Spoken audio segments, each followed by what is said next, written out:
अस्सलाम वालेकुम व्यूवर्स। आज हम एक ऐसे मौजू पर बात करने जा रहे हैं जिस पर अक्सर घरों में खामोशी तो होती है मगर मसला मौजूद होता है।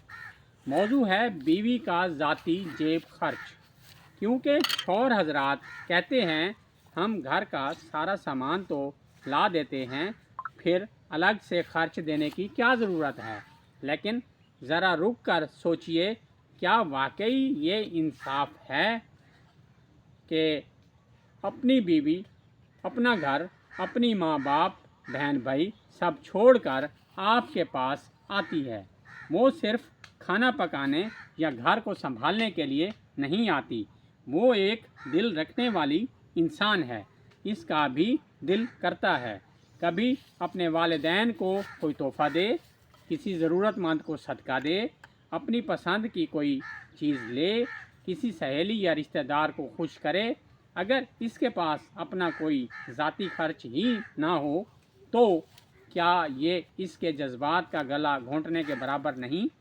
कुछ लोग ये भी कहते हैं कि अपनी बीवी को पूरी तनख्वाह अपने घर वालों के हवाले कर देते हैं और बीवी से कहते हैं जो चाहे होगा मैं खुद ला दूंगा। लेकिन हर ज़रूरत चीज़ों की फहरिस्त नहीं होती। कुछ ज़रूरतें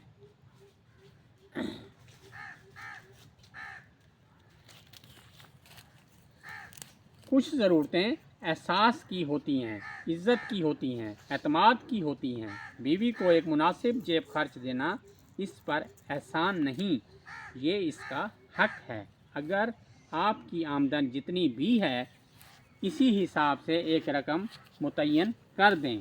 ज़्यादा नहीं दे सकते तो कम सही मगर मुस्तकिल दें।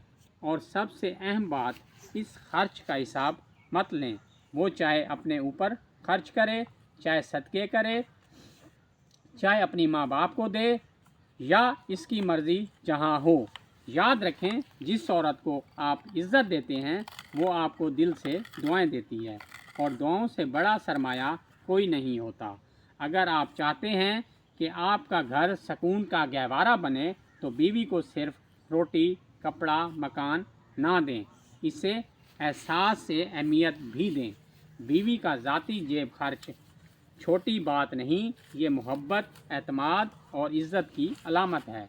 अगर आप इस बात से इत्तफाक करते हैं तो वीडियो को लाइक करें, अपनी राय कमेंट में ज़रूर दें और ऐसे ही मुआशरती मौज़ूआत के लिए चैनल को सब्सक्राइब करना ना भूलें। अल्लाह आपके घरों में मोहब्बत और बरकत अता फरमाए।